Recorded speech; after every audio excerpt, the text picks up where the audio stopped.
Tim Legler, ESPN NBA analyst, who's been just doing yeoman's work all over the platforms as these NBA playoffs are getting into championship mode. We got one entry in. Do you think that this series would have been it would have been different, but how much different if Kawhi Leonard's there?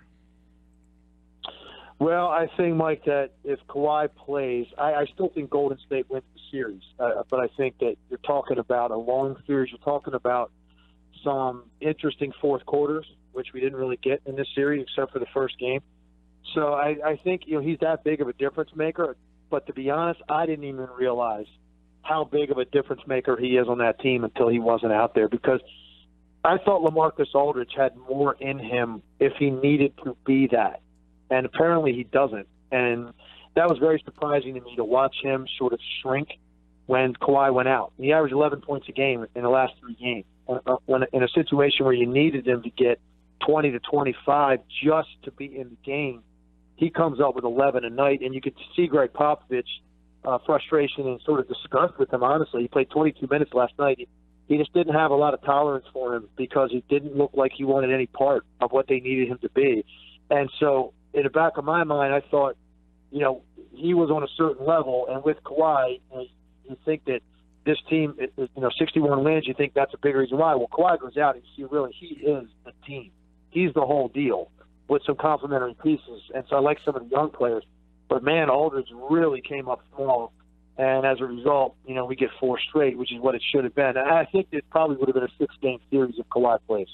Yeah, can you kind of put into perspective for the listeners out there about just how deep and talented Golden State really is? I mean, I think we just see – I think Klay Thompson almost gets, swept aside. You don't even hear his name mentioned that much anymore because he's like the 4th Beatle out there now. It's like but just how deep and talented this team that everybody's up against that look, this team went to the finals 2 years in a row without Durant. Yeah, it's incredible, honestly. And not just the depth in terms of number of people, it's the versatility and the number of lineups that they can hit you with, and the number of guys that are similar-sized players defensively that allow you to switch so many things. I mean, think about this. When Draymond Green plays center and you go with Durant at the 4 and let's say Iguodala at the 3 with Curry and Thompson, you've got 4 guys that are long wings, basically, including Green, that you can switch so many things. It's such a luxury when you have it. A lot of teams switch in the NBA, but they have no reason switching, and they're horrible defensively. And they just do it because it's a lazy man's defense to switch everything. And that's become a big part of NBA defense. The Warriors actually switch because it's beneficial to them because they have guys across the board that are similar size, that are good defenders that can get it done. So then it's advantageous to switch. And that's one of the things that's really blows me away about them. And then, just the offensive firepower. You could talk about Klay Thompson. He's only had 20 points twice in their 12 playoff games. And I think, and I've said this for a couple of years, I think Klay Thompson, of all of those guys, Curry and Durant included, he's the most combustible. In other words, Curry and Durant, they consistently do what they do on a nightly basis. But when they all get hot, Klay Thompson takes heat to another level, like 37-point quarters and 60 points on 11 dribbles. No one gets hotter than Klay Thompson does. And he hasn't really had a single moment in the postseason where he's actually gotten to that level. So I'm a little concerned about that. So I think they need all of these guys to win it in the finals. So Klay coming into the finals, he was averaging 14 in the playoffs. He's under 40% from the field, and he has really struggled to have an impact. So they're going to need him. He's got 9 days to find it and find his rhythm, and I think they're going to need him to be closer to what he was in a regular season for them to be comfortable that they're going to win it. Speaking of impact, Tim Legler with us, and one of the poignant scenes last night, Steph Curry steps off the line for a minute to let the San Antonio crowd give the appropriate adulation for Manu Ginobili. Have we seen the last of Manu, and if so, what has he meant to the NBA, Tim Legler? He's one of my top 10 favorite players, and it doesn't mean I'm saying he's a top 10 player of all time. To some people on Twitter, they freaked out because I said top 10 all time, my favorite player. That's a personal decision. Okay, that's my own personal preference. And the reason is because when I look at Manu and what he represents, to me the word that pops out is winner. I just think the guy is a winner because he's unselfish.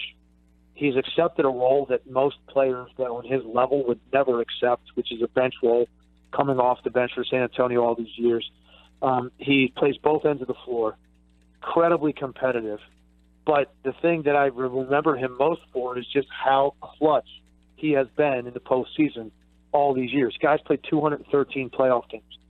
And how many of those games, how many of those moments in the fourth quarter of important games that they've been involved in, they're countless, was Manu Ginobili right in the middle of it, making a run, making a huge three, making an acrobatic drive and finish, coming up with a strip or a block from behind the way he did on Harden in that big game that they had in the Houston series.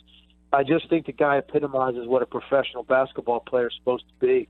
Everything is about the name on the front of the jersey, and he just has so much to do with all that success in the last 15 years. And I actually got a little emotional watching him walk off the court last night, and then when he waved to the crowd going into the tunnel, it was emotional for me because I think to myself, man, I've been here 17 years. I never got to play against him, but I've been covering him for 17 years. And this might be the last time I get to talk about Manu Ginobili as a basketball player. I hope he's got one more year in him. I think he will come back, and here's why. I don't think he wants to go out on a note where this team could have legitimately competed with Golden State and possibly for an NBA title, and they restricted it because of injuries. I think he thinks this team has more, and it's unfinished business, and it'll give him more incentive to come back next year. And maybe he'll announce it before the season and say, I got one more Indy, and then he'll get the proper adoration that he deserves in his last go-around around this league because he's just been a big part. He's a first-ballot Hall of Famer, in my opinion, no question. You talk about unfinished business, and Mike and I spoke about where the Spurs go from here, Tim, because there's a lot of question marks now that are with the Spurs going into this offseason. What do they need to add to be able to compete with Golden State? After all, we're used to seeing them year after year in title contention, but are they fading from that title contention, or will they be able to close the gap on the Warriors? No, I think that they're going to be able to reload pretty quickly. First of all, and Pop alluded to this after the game last night. They have 7 new players this year, and they played a lot of young players that they found out a lot about and that they really like. I mean, picking up DeJounte Murray where they did is an absolute steal. That kid can really play, and he's going to be much better and much more prominent in their rotation next year. We don't know about Tony Parker yet. It's a pretty serious injury that he had. I expect him to come back. But I think Murray eats into more of his minutes there. You expect Kawhi back healthy. He's not even in his prime yet. He's just starting to enter that zone of his best years. Obviously, Aldridge has been a disappointment in this postseason, but Aldridge is perfect as your 2 or 3 guy, and that's what he was, and that's what they expect him to be. He's got a couple years left making a lot of money. I don't think he's going anywhere. Then you look at some of the other guys like Jonathan Simmons. He's going to get paid, but I think they should pay him because the guy plays both ends, and he really came into his own offensively this year. So there's some bright spots. Bertans is another guy I really like, really shoots the ball. They got to find more minutes for him. I like some of the younger players and the combination with the vets. I think they make another run at this next year, and you're going to see, if everybody's healthy and they bring these guys back, you're going to see another 60-win team close to it. And this time maybe you get the Warriors in the postseason healthy. And I think that's what Manu Ginobili would be interested in doing. So I don't think the Spurs need to overreact to this. This is an anomaly because they're only 2 real playmakers. Ginobili is a playmaker. He's almost 40. I'm talking about Parker and Kawhi didn't play in this series. And you see how limited guys like Danny Green and Patty Mills are when you ask them to do more than what they normally do, which is spot up and shoot threes. They weren't able to do what they needed them to compete against this team. But I think it's an anomaly, and I think they come back in the offseason when they've had time to separate themselves from this situation and realize they're a lot closer to contending for a title than people think they are right now.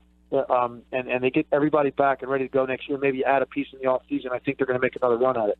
Add a piece, looking for playmakers. So then that leads me to ask you, can they lure a guy like Chris Paul or Gordon Hayward or somebody like that?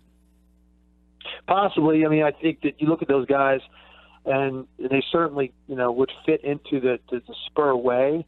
The question you have to ask, well, Chris Paul, first of all, I don't think he's going anywhere because I think he likes Los Angeles, and he's at the stage of his career where he has to take advantage of this, these new max dollars you can get and what they can offer him.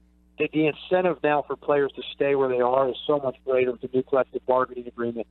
And he already likes L.A. as it is. And it's not like he can go to another team for 4 years and then get one of those deals after that with that team because he's too old for that. So I think Chris Paul stays where he is. Gordon Hayward's an interesting guy. I'm not sure what he's thinking, but it's certainly I could see him playing for a guy like Popovich. I mean, that would be a phenomenal fit because Kawhi's easy to play with. He's not selfish. Gordon's not selfish. Moves the ball. He's a major upgrade over Danny Green and the other guys you play on the wing right now. So I think that's a legit possibility. Question for Gordon Hayward is, does he want to just do that, or does he want to go somewhere and still be the best player on his team? Personally, from my standpoint, if he's the best player on the team, I don't think that's a championship caliber team. But if he's paired up with another elite player, star like Kawhi, right, now you have something that potentially can compete for a title. ESPN's Tim Legler with us. Legs, tonight we got Cleveland and Boston. I know no one knows what happened to LeBron the other night, but do you anticipate the Celtics making this a series or just a blip on the radar? I think it was inexcusable that the Cavs lost the game the other night. I give Brad Stevens and the Celtics credit just for mentally staying in it because of how badly they were humiliated in Game 2. That had to be difficult to get yourself ready and emotional, right frame of mind.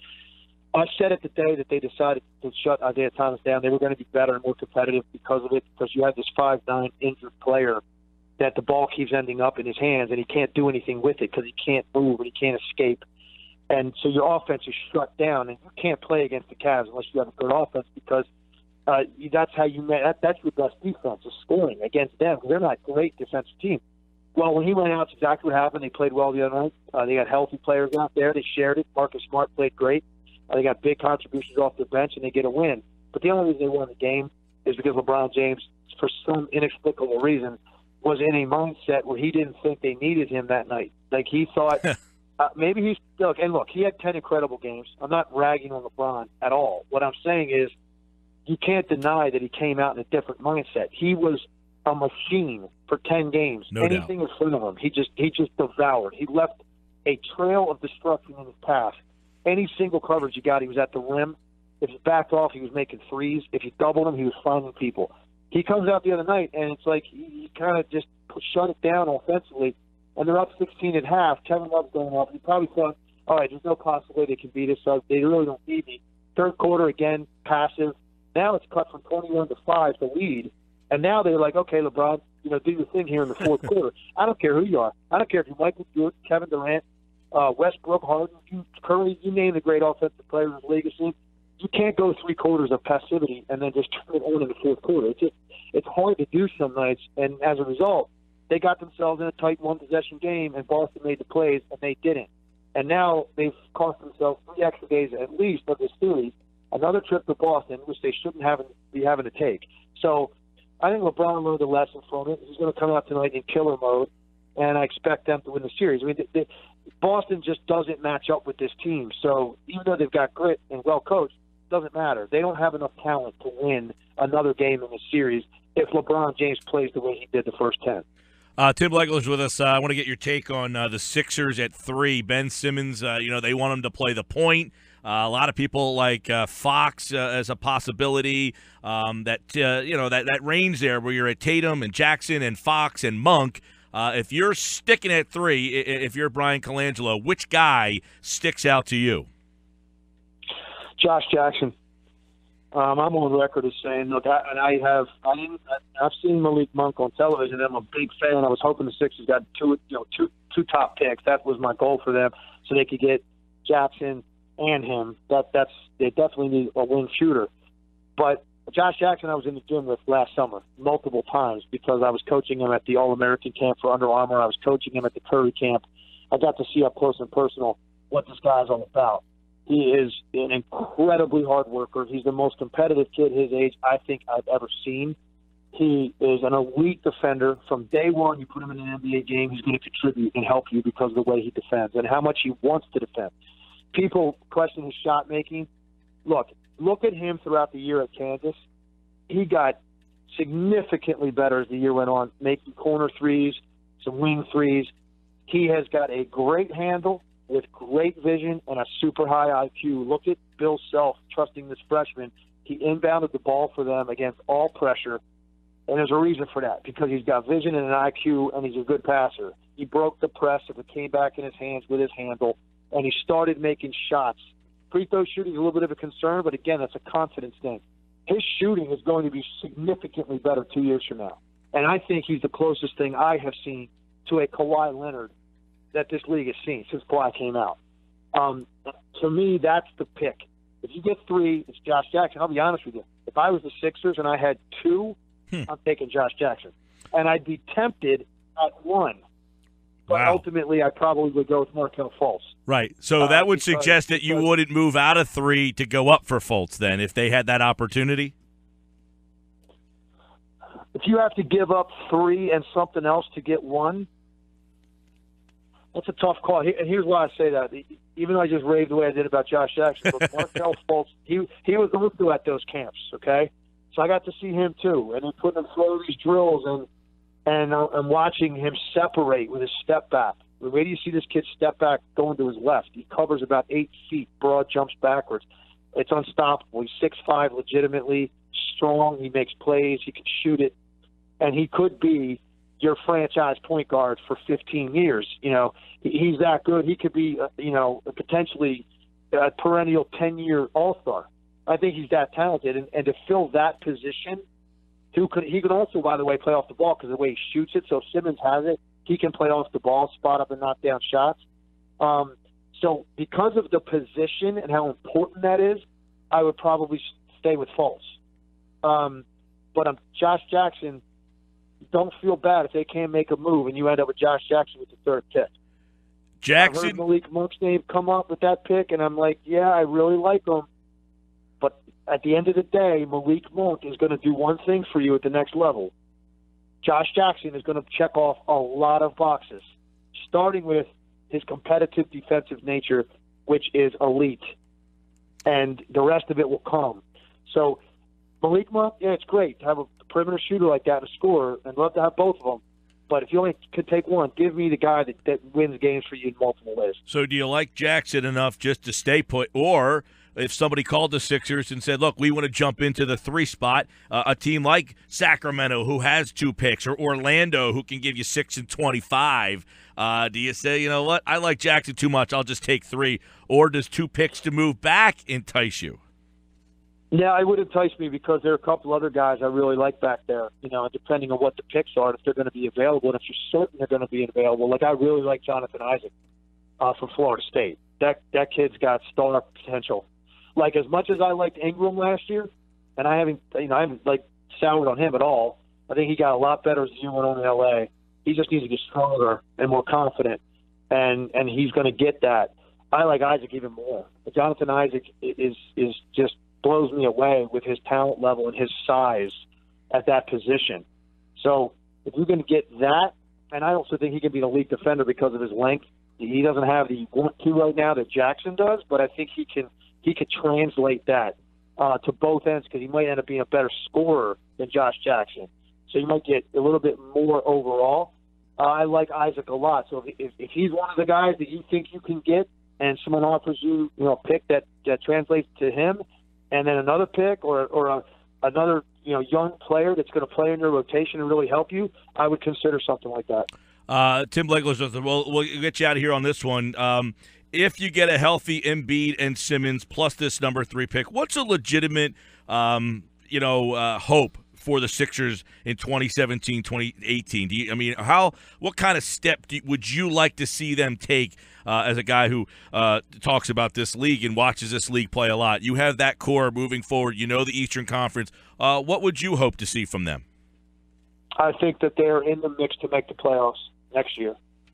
I think ultimately maybe they come off short because, the teams that made it this year, even the 8th seed Chicago, that's a team that underachieved.